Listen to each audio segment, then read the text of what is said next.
आचार्य चाणक्य एक ऐसी महान विभूति थे जिन्होंने अपनी विद्वत्ता और क्षमताओं के बल पर भारतीय इतिहास की धारा को बदल दिया।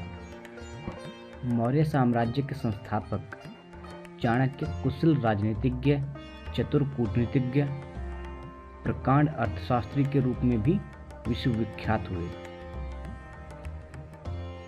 इतनी सदियां गुजरने के बाद आज भी यदि चाणक्य के द्वारा बताए गए सिद्धांत और नीतियां प्रासंगिक हैं तो मात्र इसलिए क्योंकि उन्होंने अपने गहन अध्ययन, चिंतन और जीवनान भावों से अर्जित अमूल्य ज्ञान को पूरी तरह से निस्वार्थ होकर मानवीय कल्याण के उद्देश्य से अभिव्यक्त किया।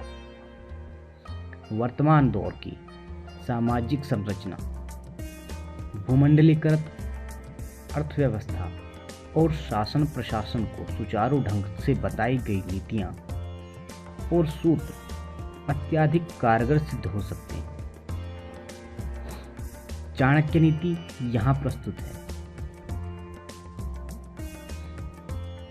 तीनों लोकों के स्वामी सर्वशक्तिमान भगवान विष्णु को नमन करते हुए मैं एक राज्य के लिए नीति शास्त्र के सिद्धांतों को कहता हूं।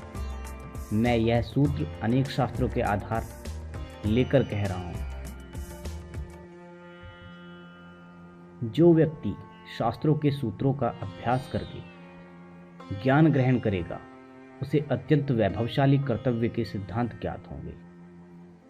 उसे इस बात का पता चलेगा कि किन बातों का अनुसरण करना चाहिए और किन का नहीं।